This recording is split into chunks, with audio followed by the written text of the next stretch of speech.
네. 여기 이 110페이지랑 111페이지에 보면 부활 이야기가 나오는데 네네. 여기서 여기까지 좀 한번 좀 읽어주시겠어요? 네.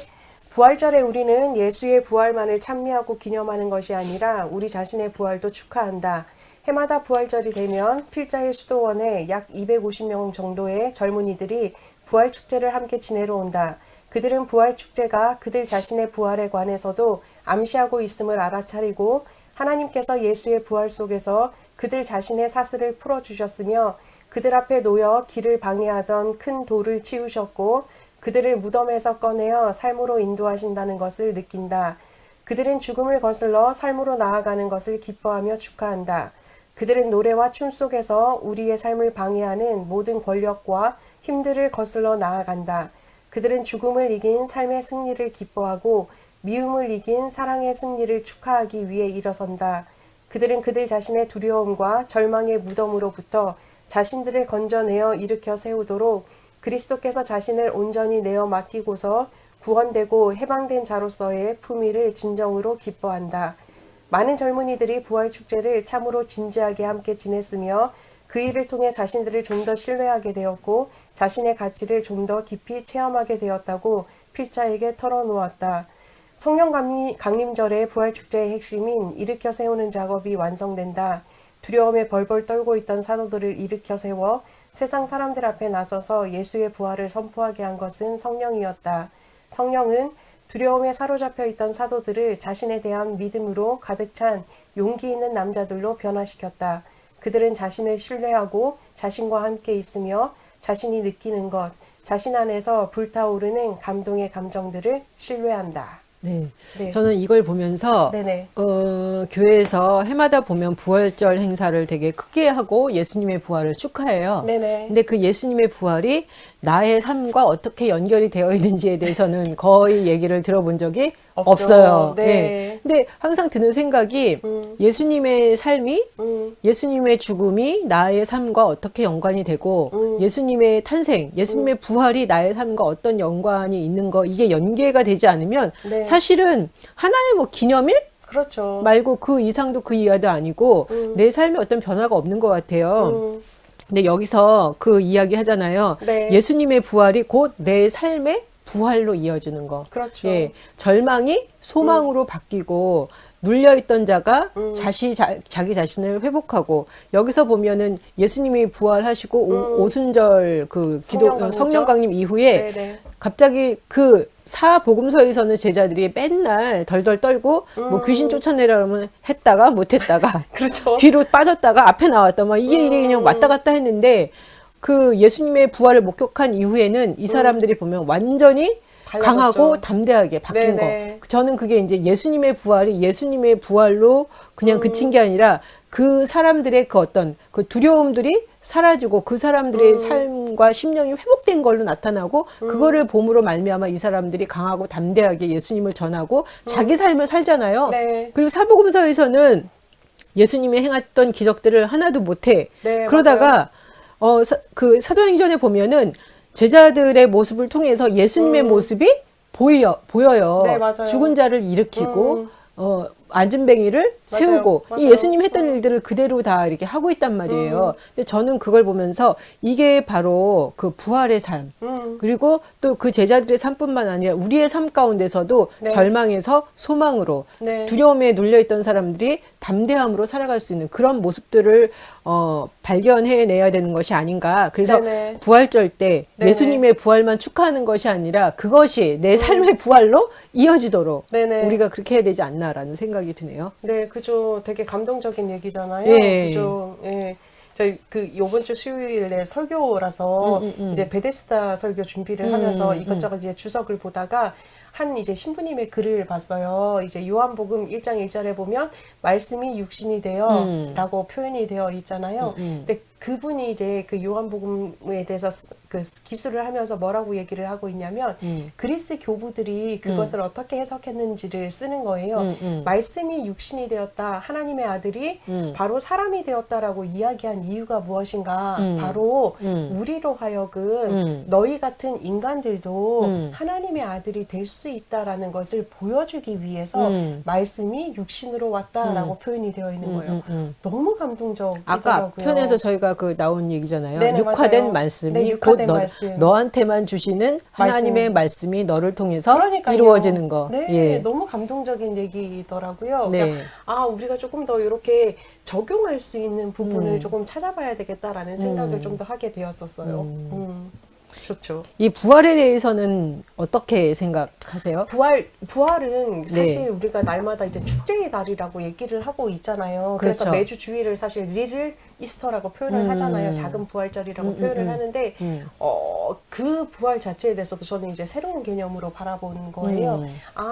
그냥 즐거워하고 기뻐하는 날이 부활이라고 생각을 했던 거죠. 왜냐면 축하하는 날? 그렇죠. 그분이 이제 다시 살아나셨으니까 예. 살아나셨다라는 개념은 어떻게 저한테 연결이 됐었냐면 예전에는 이분이 살아나셨기 때문에 내가 구원을 받을 수 있었지라는 개념하고 연결이 됐으니까 당연히 부활절은 저한테 너무 귀한 날이었죠. 왜냐하면 내가 구원받은 이유가 되니까.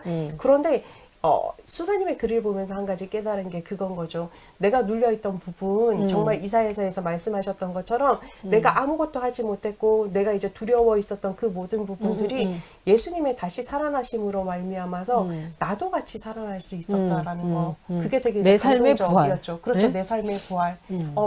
여전히 이제 암흑 속에서 살았지만 나는 다시 짜잔 하고 나타났다라는 개념으로 바라볼 수 있다라는 것도 되게 경이롭다라는 생각이 우리가 들죠. 그렇게 예수님의 부활이 곧 내 삶의 부활로 이어지게끔 인식의 변화가 되고 내 삶에서 그런 이렇게 삶의 회복들이 일어날 때 삶의 그렇죠. 회복이 사실은 곧 부활이잖아요. 맞아요. 이게 보면은 엄청난 그 변화들을 일으킬 수 있는 것 같아요. 그렇죠. 예. 여기에서 보면 그 얘기를 하잖아요.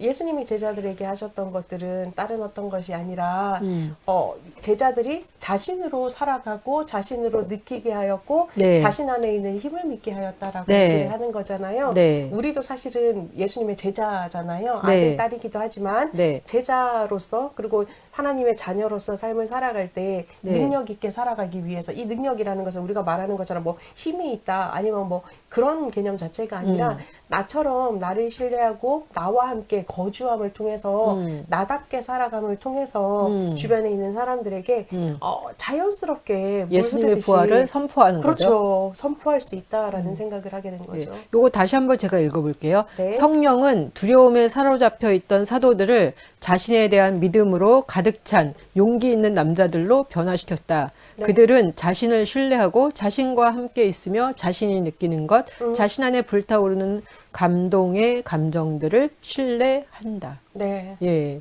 전 이게 포인트라는 생각이 들어요. 네, 맞아요. 네. 놀라운 경험이죠. 네. 네. 보면 116페이지에 이런 네. 이야기가 있는데요. 자기 자신에 대한 믿음을 갖는 것은 우리가 언제나 강하고 모든 종류의 문제들을 해결하고 우리 자신을 스스로 완전히 조절해내는 것을 의미하지 않는다. 이것은 오히려 우리가 우리의 약함 한 가운데서도 우리 자신을 잃지 않고 서 있는 것을 의미한다. 왜냐하면 우리는 우리가 미약할 때 우리를 일으켜 세우는 하나님의 은총을 믿기 때문이다. 자신의 가치에 대한 느낌을 자신이 언제나 강하고 자신의 이상을 실현해내는 것에 일치시키는 사람은 자신의 약함과 실패를 경험하면서 무너져 내리고 만다. 하지만 자신의 약한 모습도 자신에게 허용하는 사람은 내적으로 강할 수 있고 자신의 가치에 대한 느낌도 실패와 실망으로 파괴당하지 않을 수 있다. 하느님께서 그런 실패와 실망 중에서도 자신을 붙들어 주신다는 것을 알기 때문이다. 라고 얘기했어요. 그죠. 예. 네. 자기 자신에 대한 믿음을 갖는 것이 언제나 내가 잘하고 강하고 있을 때만 그 믿음을 갖는 것이 아니라 연약한 가운데서도 내 자신을 잃지 않고 흔들리지 않고 서 있을 수 있을 때 그것이 바로 자기 자신에 대한 믿음을 갖는 것이다. 네. 예. 연약함을 느낄 때는 일단 뒤로 빠지거나 도망가는데 그럼에도 불구하고 네. 그게 이제 내 모습이라는 거를 내가 인정하고 그 자리에 서 있을 수 있을 때 그것이 진정으로 보면 자기 자신에 대한 믿음을 갖고 있는 것이다. 네, 예. 맞아요. 참 감동적이죠. 예. 네. 선생님도 보시면서 네, 여기서 그 얘기를 하고 있어요. 내가 나 자신을 직면한 사람이 이제 진짜 하나님한테 갈 수 있는 사람이다라고 얘기를 하고 있는 거예요. 네. 나를 직면한다라는 것을 이 책에서 수사님께서 뭐라고 표현했냐면 자기 영혼의 어둠 속까지 내려가는 사람이라고 얘기를 해요. 왜냐하면 내가 나를 직면했을 때 좋은 것만은 사실은 아니니까요. 괴로움도 있고 뭐 힘듦도 있고 고통도 있겠지만 네. 거기까지 내가 한번 나를 만나보리라. 그래서 그런 나를 받아들이리라 그리고 수용해보리라 라는 마음을 가진 사람은 사실은 하나님을 향해서 올라갈 수 있는 사람이다라고 얘기를 하는 거예요. 왜냐하면 그 내 연약함이나 내 아픔이나 내 부족함도 사실은 뭐 하나님이 괜찮다라고 얘기하셨기 때문에 나는 받아들일 수 있다라고 고백할 수 있다라는 개념인 거거든요. 그래서 자기와의 화해가 참 필요하다라는 이야기를 하고 있고요. 또한 여기서 또 한 가지 얘기하는 부분은 우리가 이렇게 되면 마음에 대해서만 계속 다루는 부분 같이 느껴지는데 이 책에서 그 얘기를 하는 거예요. 그러니까 그 육체를 통해서도 자기 안에 머물러 있어라라고 얘기를 하는 거예요.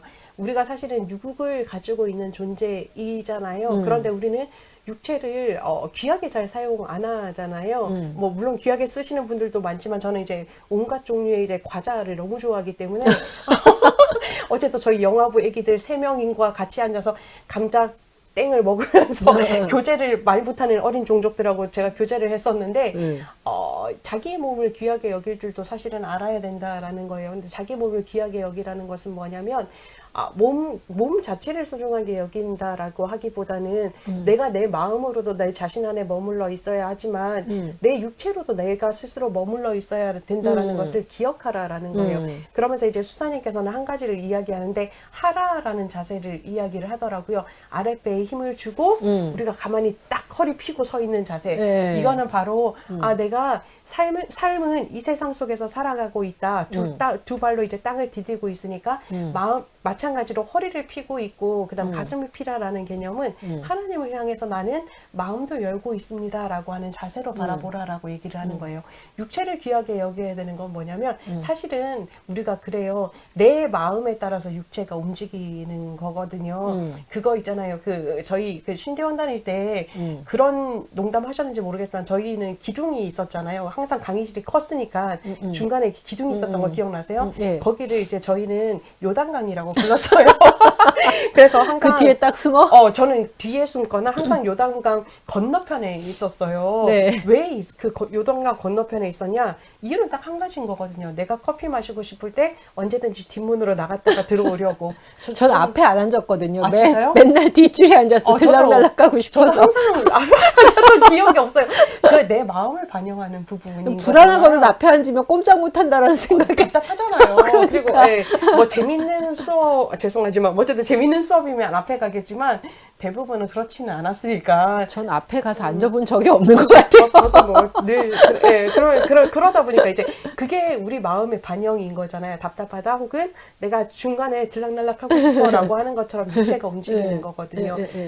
그렇기 때문에 우리가 육체를 잘 관리해야 되는 거예요. 마음과 육체가 영혼이 하나로 사실은 연결이 되어 있기 때문에 우리가 육체 관리에도 조금 더 힘을 써야 된다라는 거를 생각을 하시고요. 그래서 좋은 음식 뭐 저 스스로부터 조금 이제 조심을 해야 되는 부분이긴 하지만 좋은 음식 먹고 좋은 생각하고 좋은 마음 품으려고 애쓰는 것도 되게 중요하다라는 걸 생각을 하셨으면 좋겠고요. 또 한 가지는 이제 그러면서 묵상에 대해서 얘기를 하고 있어요.